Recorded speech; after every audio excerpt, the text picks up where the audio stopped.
So yes, my name is Abby and I'm a doula, and I was reaching out to MOPS groups because I wanted to get an opportunity to really connect with moms and find out what moms need, because that's the heart of my ministry is moms, even though I kind of help with the whole family unit.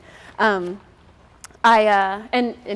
your amazing leader reached out, and so I was very excited about that. And I gave her just kind of a general list of things like, here's the kind of stuff that I know about, and you can pick one. And when she picked stress and anxiety, I was like, thank God. I was like, that's really what I need to talk about. That's what I need to learn about. That's what I really feel like we need during this crazy season. So I dove into, I deal with stress and anxiety a lot as a doula, because sometimes birth can be very stressful when you got things going unexpectedly. And I'm also, I don't just serve during births, I serve during, the pregnancy, I serve during postpartum period as well, and breastfeeding. Sometimes those can be the most intense times of our lives. And it's not because it's not joyful, but just because it's so much all at once. You literally go from not being pregnant to suddenly being pregnant. And you go from not having a baby to suddenly having a baby. And there's no smoothness to it. It's just right now. And fortunately, God designed moms to have this amazing ability to take it all on and carry it on. But sometimes we carry too much. And that's really been my biggest burden, is like deciding, how can I live in this beautiful, amazing thing that is me, that wants to take care of everything for everybody, but also taking care of myself and recognizing that, hey, I have too much on my plate right now. I can't do that one extra thing. So I gave you all handouts, and it's just kind of like, you don't have to take notes. I'm not going to check your homework or anything. But feel free to take notes. Feel free to take it home to look at later. Because in my experience, we tend to make plans for our kids. We tend to make plans for our husbands, lunches, or for date nights. We make plans for all the things that surround our family, but we don't usually make plans for us. We don't make plans to do self-care. We don't make plans to make sure that we're relaxed and all that kind of stuff. So that's just like a tool for you to use and have it as a plan. It also has a QR reader at the top. I've been cranking out a bunch of content on my website, on my YouTube channel, on my podcast, all that kind of stuff. So where I go into more in depth on what I'm talking about today. So if you go like, oh, I really liked what she talked about, this certain thing, I want to learn more about that, all of that is going to be available there. So that QR takes you to my social media page where you'll see all the different social media, so you can pick your favorites. Like if you're an Instagram person or a YouTube person, you can follow me anywhere.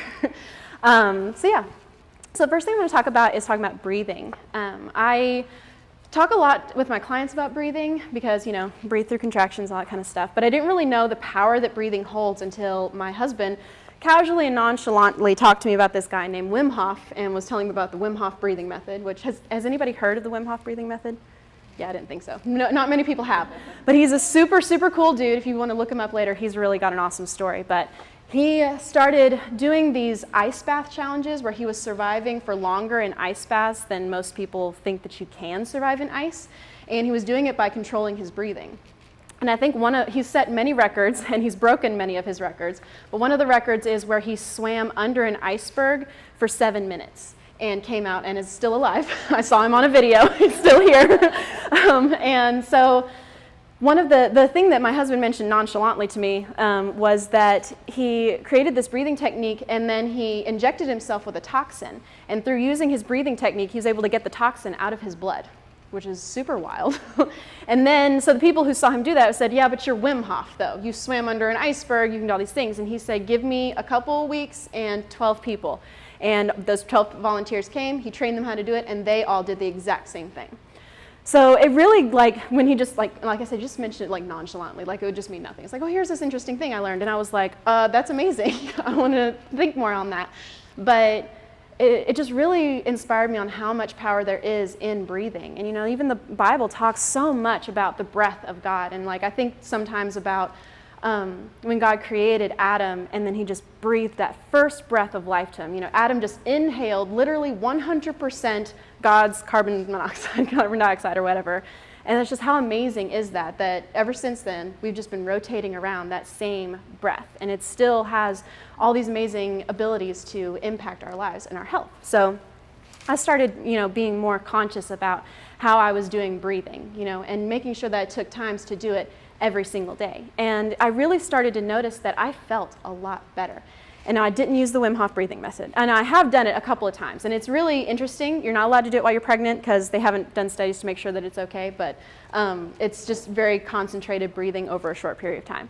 And it was really incredible to do. But I have found that just periodically throughout the day, just like it just feels so good and you feel much more relaxed. And so finding times to do that for yourself is really cool. And one of the things that I did is do you guys use Waze? Does anybody use Waze to drive? Super fun. I love Waze. You can create your own voices on Waze, and so I created a doula Waze voice. And so literally, if you want, you can have me reminding you to breathe periodically throughout your driving. And if anybody's driven to Dallas periodically, you know that you really need to like breathe when you're driving to Dallas. So anyway, I really have been really fascinated about that. And like, and as far as like doing it with my kids, I had tried for a while. I was like, well, maybe I should get my daughter to breathe because she's very, she has a lot of emotions. And some of you who have daughters might have the same thing, or even with your sons too. And so she would escalate very quickly in circumstances. And so, it's like whenever chores became a thing, she was, oh, it's just too much. I just can't handle it. And there's so many chores, I'll never get it done and all this stuff. And so she would just like escalate really fast. And so in those moments, I would try to be like, hey, let's take some deep breaths. And of course she'd be like, I don't know how. And I'm like, you know how to breathe. And I try to do it with her and she would be like, and just like, it's not doing anything. And so I had been reading a blog about a mom who was talking about dealing with emotional intensities because I was like, I need help. I apparently am not qualified to help my child with this. And she was talking about when you're dealing with your child in an intense situation and it's getting to the point where you feel yourself getting upset, where you're just like, I'm starting to match her intensities and we're just building on top of each other. She said, just tell your child, I'm feeling upset and I don't want to get angry. I want to stay calm. I'm going to step into my bedroom for just 1 minute, take some deep breaths, and then I'm going to come back when I have my thoughts better together. Now, of course, when I read that, I was like, ain't no way that that's really going to happen, right? Like I can't really enact that in my life. But I started finding that when I was more conscious about my emotions throughout the whole day, that I was able to be like, hey, I'm being upset and I don't want to be upset. And so I would be modeling that deep breathing for her instead of telling her what to do. Instead of saying, hey, breathe, calm down. I was going, I'm stressed. I'm going to take some deep breaths. Do you want to take some deep breaths with me? And that really did make a difference in her ability to come along with me. And we also were doing deep breathing outside of stressful situations so that she would be more in a practice of it. And we started doing yoga together. Now, I have 6 and an almost 3-year-old, as most of you know, because we did our game. But it's not like yoga. It's really more just a time where it's just the 3 of us. We have soft music playing in the background. We're bending our bodies and being ridiculous, but we're also taking deep breaths. And it's really become a thing where it's not trying to accomplish anything so much as it's taking time to be separate from everything else. And, of course, we see that in the Bible all the time where, God took time for himself. He took that day of rest when he was creating the world, and Jesus stepped away for 40 days at one point to just be by himself. And I think that stepping away from all of the things that burden us and all of the things that drag us down is really important. And it doesn't have to be an hour. I've done a lot of talking about this on my podcast and my blog about how, we always think that self-care is taking that 45 minutes by ourselves in the bath, with the perfect lighting, all that stuff, and that's self-care. But why can't self-care be 1 minute a day? Why can't it be just, I'm about to start the dishes, but I'm going to step into the pantry, I'm going to shut the door, and I'm going to take 3 deep breaths, and then I'm going to tackle my day. And I think that as moms, we go like, it's not enough. And if I can't do enough, then I'm not going to do it at all. And I'm the worst about that. Definitely not telling anybody they're doing it because I'm doing it. But if we can say that, I'm at least worth 1 minute, at least worth 1 minute to process my day. And one of the things that I was talking about with one of my postpartum mamas recently is she was saying that, she really just was feeling burdened about being a mom of 3 now, and it all just felt so heavy, and she wasn't sure how to process it. And I said, when you're looking at your day, at the end of the day or the beginning of the day or whenever you're looking at it, don't look at those valleys of your day and say, that's what my day was. That was the moments that I yelled at my kids, the moments that I didn't get the dishes done, the moments that I backed my car into the neighbor's car, whatever it is. That valley is not your day. Your day is the peak of the mountains. It's when you had a great conversation with your kid about something. It was when you accomplished that task that's been on your, like I have this table at the foot of my bed, and it's like where I pile all the things that, like, when I have time, I'm gonna get to these things, and it's just a pile most of the time.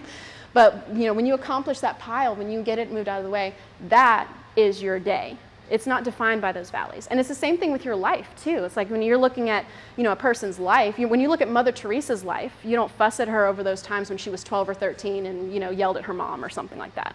You look at all the amazing things that she did over the course of her life to help people. You don't look at those valleys. And so when you're doing those deep breathing, beginning, middle, end of your day, and you're thinking about what you want your day to be or what your day was, just ignore those valleys. They do not define you. They do not define the day. They do not define your kids. And they definitely don't define your motherhood.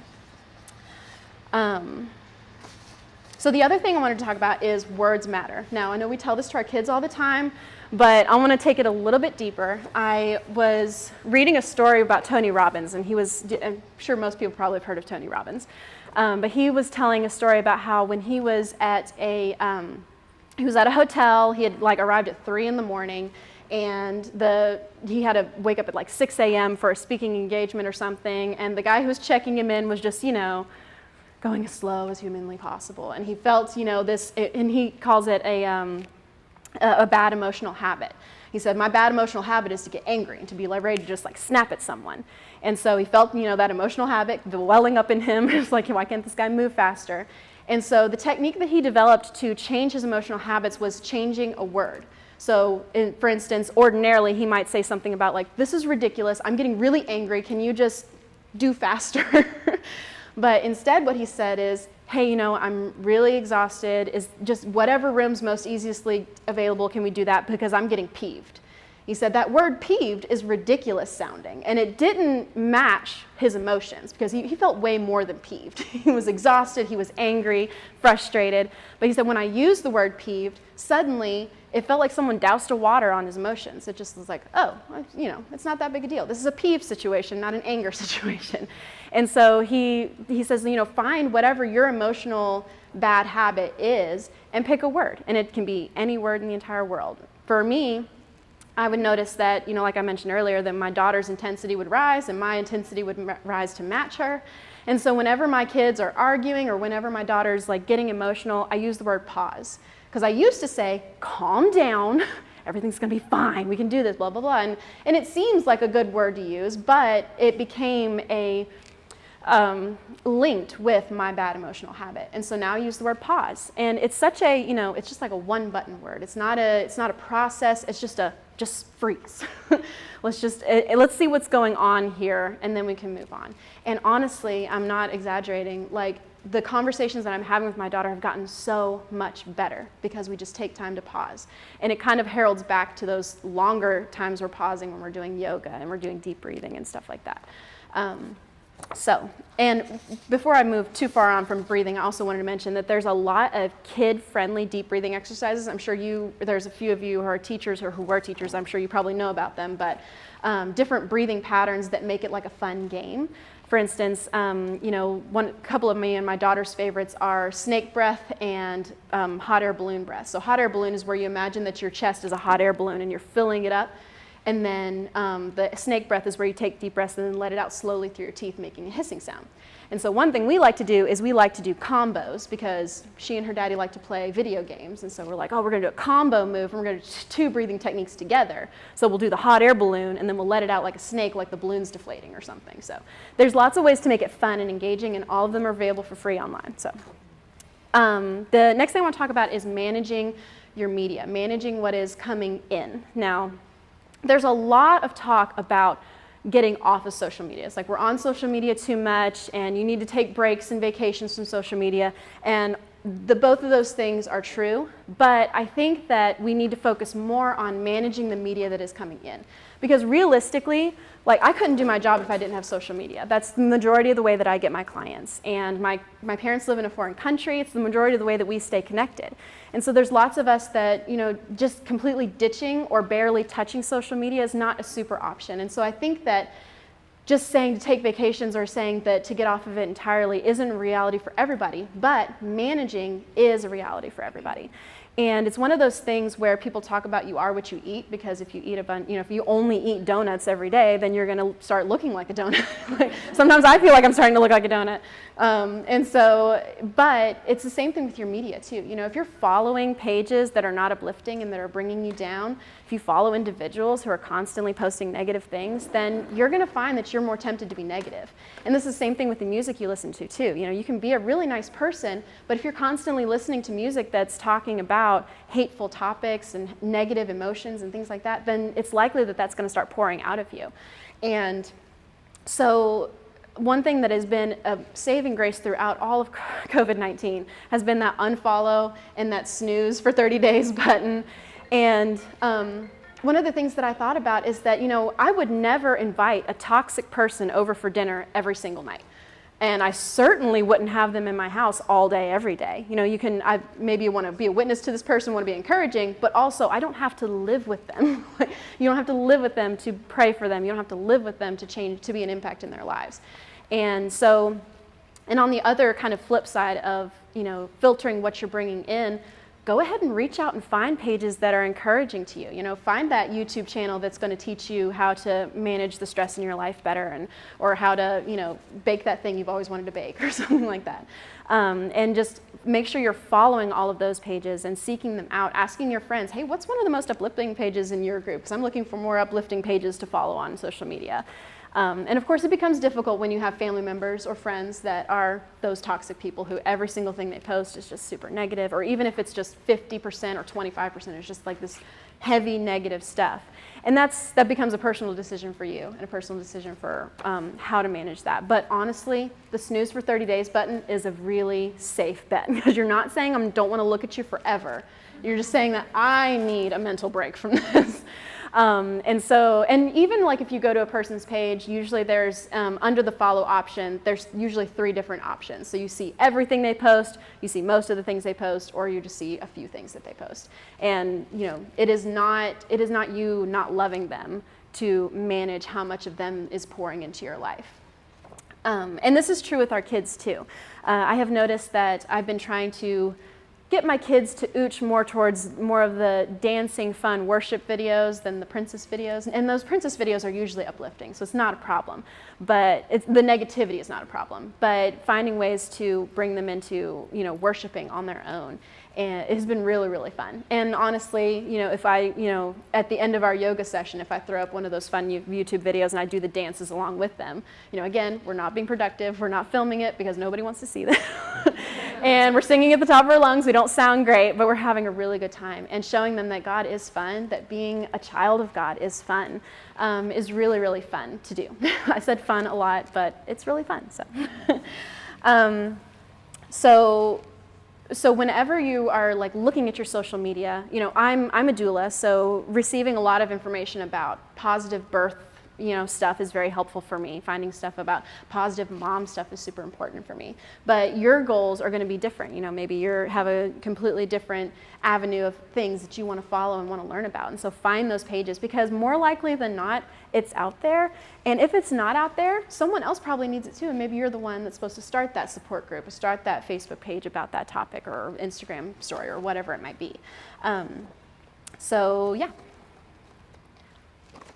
The last thing I want to talk about when it comes to stress and anxiety is to keep your eyes on Him and keep the main thing the main thing. And it's one of those things where I didn't know that I had anxiety until COVID hit. COVID's a great time to make you realize, here's all this stuff that you didn't like to know about yourself, and here it is really, really bright and right in your face. So I started having panic attacks and increased anxiety around COVID, and it confused me because I was like, I'm not super stressed about COVID. It's like, it's a stressful situation, but like my kids aren't in school, so I don't have to worry about that.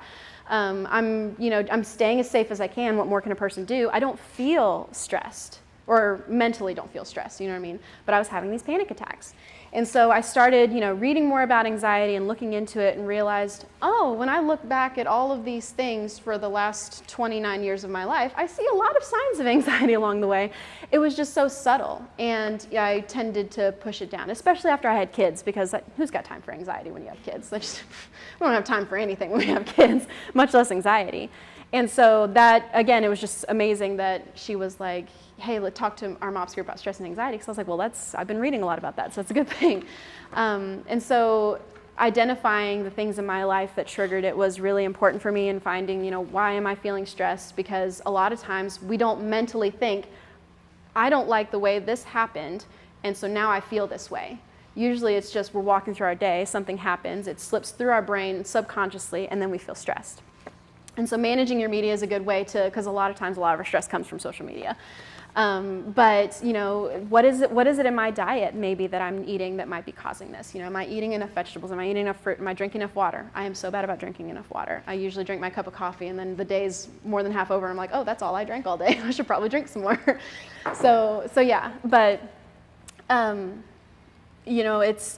the more I found that I focused more on what God could use my anxiety for, the more that I realized that it just wasn't ever really about me. It's always more about God and about what He wants to do through us. And right as I was going through a season of going I need to focus more on God to try to help me manage my anxiety. And this is not to say that there aren't stages in your life, or maybe even through your whole life, where depression and anxiety doesn't need medical help, and it doesn't need counseling. Mine was not at that stage, and so fortunately I was able to manage it. But even if you are at a point where you need to have that medical help, or that that counseling, that therapy, whatever that might be, that doesn't mean that's the only thing that your anxiety needs. And maybe it needs to be coupled with a deeper focusing on what God has called you to do and what God has called you to be. I did speak to a counselor about my anxiety, and when we were talking about all of the things, she said, tell me, what does your anxiety tell you? And so I said, well, my anxiety tells me that I'm not enough, and that I'm just, I'm worthless, that I'm ugly, that I'm that I'm never going to be good enough to do all the things that I need to do. And then she said, okay, but look at the things that you are called to be. And she said, who are you called to be? And I said, well, I'm called to be a mom, and I'm called to be, a follower of Christ, and I'm called to be a doula, and all these things. And she said, did you notice that all the things your anxiety are saying are in direct conflict with who you are as a person? Because you are enough. You do take care of your family. You do take care of your clients and all that stuff. And you have beautiful daughters, so there must be something beautiful about your face. It looks pretty good on them, so I don't know. One of them's my husband's doppelganger 100%. She's got my curly hair and his face. But the other, I can't really argue that she doesn't look like me, so I must not be that bad looking. But so, and that's what Satan does, is he finds those things about you that God most wants to amplify and show the entire world, and he says, no, that's not what you need to be doing, because you're not good at that. And even down to, I started speaking in front of people when I was 19, which when God called me to do that, I laughed literally out loud, kind of like Abraham's wife type, Sarah type of moment, where I was just like, no. I'm too shy to talk to my friends. Why would I talk in front of a group of people? That doesn't make any sense at all. And I didn't understand why then God wanted me to do that. And then so I started doing it, and I was like, oh, I see now that was really important, because I needed to be able to talk to doctors, and I needed to be able to talk to my clients in ways that were confident and reassuring. And if I can't talk to a group of strangers about stuff that I'm never gonna have to follow up with this, right? You're not gonna come to me later and go I tried your techniques and they didn't work. It's not really how this works. But with my clients, I got to face them at their prenatal visits. I got to face them at their birth. I got to face them at their postpartum visits. And so I have to be sure and confident, and they have to have confidence in me, because if I'm at their prenatal visit going well, you could try to kind of do your birth plan, I don't know. They're not going to want me at the birth. They're going to be like, we changed our minds. This whole thing is not going to work for us, I don't think. So as I was going through this journey of trying to bring my focus back on God and back on what He wanted me to do, I had a friend who was struggling with losing her faith in God, and she was deciding that maybe she didn't really believe in God anymore. And she also made the decision that same week to get a divorce from her husband of 8 years. And so I was like, okay, what can I do? I don't even know what to do. So I started reaching out to friends who I knew were good prayer warriors. And I was like, okay, ladies, I have this mom. She is in a really bad state. She really needs a lot of prayer, and I really want you to kind of join with me and pray for her solid for a week, where every day we will pray for her. Every day we will read scriptures, and I'll send her the scriptures and prayers that you send me and all that kind of stuff. Now, my friend her marriage is not healed, and she is still struggling with her faith in God. Now, of course, I've not given up. I'm still working with her. But during the course of that week, I had 9 women who were actively seeking and praying during that season, including me. And at the end of it, I found 9 adjacent miracles that happened, not around the person we were praying for, but around each of our lives. One of them has a handicapped daughter who's 7 years old. She started eating with a spoon for the first time. And another one lived in Germany, and her district had had a drought for 3 months that ended that week.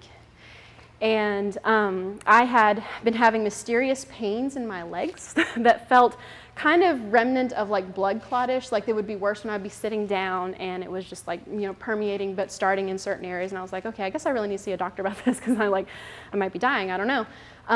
The day that we started praying for her, those pains in my legs stopped. And that was 4 weeks ago, and still has not come back, like it's still gone. And so 9 women, 9 miracles praying around this woman. Now, whether or not this friend opens her eyes to what God has told her to do, I think that us 9 women focusing for a week on what the main thing was really pulled a lot of our problems back and really bring everything into focus. And of course, God's answer is not always going to be, oh yes, I will completely take away this problem and you'll never have to worry about it again. And when it comes to finding out, like, is God's answer yes or no, I think that a lot of times it's like, what is the problem? And is it something that God wants to use to mold you, to make you a better person? Or is it something that's pulling you back from what God wants you to do? Because me being afraid to talk to people was really holding me back from what God wanted me to do, because I couldn't do what I do without it. And, my friend not believing in God, that's pulling her back from what God wants her to be, because God wants everybody to be with him. He doesn't wish for anybody to walk away from him. And so really looking at those things in your life is like, is it something that I can eliminate? Is it something that God can eliminate? Or is it something that really I just need to take on and say, this is a thing that I'm not going to be. Like, I'm not an anxious person. I'm a person who's working on overcoming my anxiety every day for the rest of my life, if that's what it takes. But it's not who I am. It's my valley. It's the thing that doesn't matter. My peaks are the times that, even though I feel anxious, I still get out there and do it. Like, I'm feeling anxious right now, to be honest with you. And you guys are awesome. I met all of you guys individually. But I didn't let it stop me today. Now, it might make me stop tomorrow, but today, it's my mountaintop, because I didn't let it stop me. So, one of the things that really positively impacted me this past, this is it was 2 weeks ago, or 3 weeks ago. But that was one of the miracles that was in the prayer thing. My dad was diagnosed with COVID, and he's a missionary in Africa, and they had their tickets booked and everything, and then he tested positive 3 days before they left, and so they had to delay and all that kind of stuff. And so I remember we were sitting with our daughters, and my almost 3-year-old, we said, let's pray for Babu. Let's pray that he'll get better. And so she had never wanted to pray before. She's always making us do it. And she'll repeat after us, but she never wanted to do her own prayers. And this time she put her little hands together and she said, God, please help make Babu better. And then we all said amen, and she picked up her head and said, Babu's better. And I was like, man, that's my level of faith goals, and it's in a 2-year-old, which is kind of discouraging, but also encouraging, because maybe I'm not doing too bad at this mom thing. But what if whenever that thing that causes our stress and anxiety comes up, we just pray for it and let it go? Be like, I can't fix my friend. I can't run up to her and thump her on the forehead and be like, okay, so now you believe in God and now your marriage is healed and all that stuff. I wish that I could, but I can't. But I can do everything I can on my part and then just let it go. And it's easier said than done, and I'm still working on it. But yeah, so that's it. And yeah, thank you.